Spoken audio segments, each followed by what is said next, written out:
if you get a wrong answer, but typically the students get different answers because of their judgments, whether they should round up or round down or multiply or divide. And they might get different answers, but don't worry.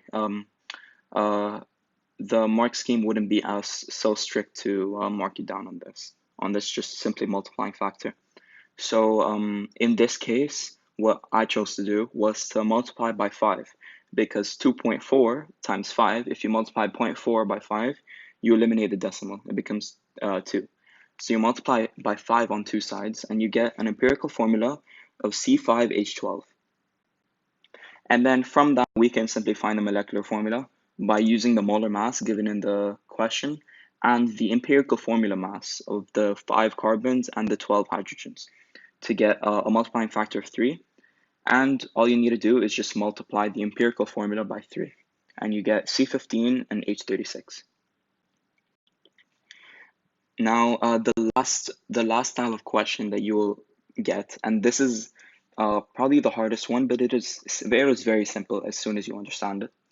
And this one you will probably get above the others. You might get the previous one, however, this one is probably going to show up. And it's the same combustion, but this time it's organic compounds containing oxygen. Now this one you write in the form CXHYOZ plus O2 gives CO2 plus H2O. And to find the empirical molecular formulae, it's slightly more complicated. So in this method, you write out the formula like this, and the information that they give you involves the mass of the compound combusted. So they might say, let's say 12 grams of this organic compound combusted, and then they'd say it produced this mass of CO2 and this mass of H2O. And if they tell you to find the molecular formula, they'll tell you that the molar mass of this compound is CXHYOZ. Now they give you this molar mass. So first you need to find the amount of moles of carbon and hydrogen, like before. And you do this by finding the moles of CO2 and H2O, and the same process. You multiply this one by 1, this one by 2. Now, from these two, if you form a ratio between NC, which is X, and NY, which is Y, NH, which is Y, you're still missing the amount of oxygen. It could be 1, 2, 3, you don't know. Now, the way to find this is if you look at the given information that you have the mass of the compound used, and you have the amount of moles you have the amount of moles so that you calculate the amount of moles of carbon, the amount of moles of hydrogen. So what you can do is from the amount of moles of carbon, if you multiply by the molar mass of carbon, which is 12.01, you can actually get the amount of the mass of the mass of carbon in this molecule. And you can do the same thing with hydrogen. And if you take the mass of the whole compound minus the mass of the carbon, so this gets removed, and the mass of the hydrogen, this gets removed, the only thing left is the mass of the oxygen. So now you have the mass of the oxygen in this compound. And from there, you can get the amount of moles of oxygen. And now that you have all the amount of moles, you can simply form a ratio between them, in which the ratio is X, Y, and Z, which is the amount of moles. And as long as you simplify this furthest and to completion, you can get the empirical formula of C, X, H, Y, and OZ. And then from here, you apply the same method of finding the multiplying factor, and then you can find the molecular formula. And this is just a short step-by-step guide again.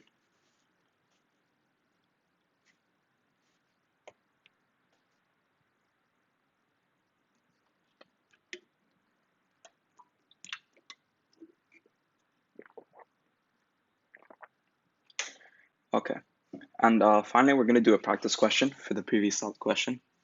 So the practice question reads, the molecular formula of dianabol, which consists of carbon, hydrogen, and oxygen, can be determined using data from two different experiments. In the first experiment, 14.765 grams of dianabol is burned. and 43.257 grams of CO2 and 12.395 grams of H2O are formed. In the second experiment, the molecular mass of dianabol is found to be 300.44 grams per mole. Determine the empirical and molecular formulae for dianabol. So first, we know that it's combustible with excess oxygen, and it tells us that the compound contains carbon, hydrogen, and oxygen. And they say that it's burned. And here we're to assume that it's burned with excess oxygen, so complete combustion. So we get this formula, we write it out, and we take down the given information that we have. We have the mass of the compound, mass CO2 produced, H2O produced, and the molar mass of the whole compound. So first we begin by finding the amount of moles of carbon dioxide, which is just the mass of carbon dioxide produced divided by the molar mass. And we do that here, and we get 0.983. And this is equal to the amount of moles of carbon. Now, to find the moles of H2O, we divide the mass of H2O produced by the molar mass of H2O produced. And we get 0.688 moles. And don't forget, we multiply this by 2 every single time because of the ratio of H2O hydrogens to one hydrogen molecule. And we get 1.376. And then from this, we calculate the mass of carbon and hydrogen by multiplying each by their respective molar mass. Here times 12.01, the moles times 12.01, and here the moles times 1.01, and we get the masses. And then from here, we subtract the masses of carbon and hydrogen from the masses of from the mass burnt of the compound, the original compound, and then we get the mass of oxygen to be 1.5705 grams. And we could find the moles simply by dividing this mass by the molar mass of oxygen, and we get 0.0982 moles. And then from this, we just simply need to form a ratio between them. If we form a ratio between NC and H and NO, we can get this ratio here. And as we know, the smallest number here is 0.0982. If we divide all of them by 0.0982, and if we round it because the values are pretty similar, we get 10 to 14 to 1. And that's our empirical formula. Our empirical formula is C10 H14 O1, or just O.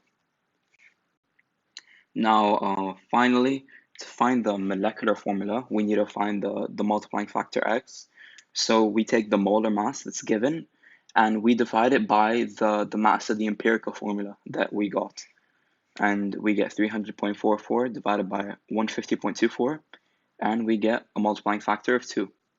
So therefore, the molecular formula is C20H28O2, because we just multiplied it all by the 2.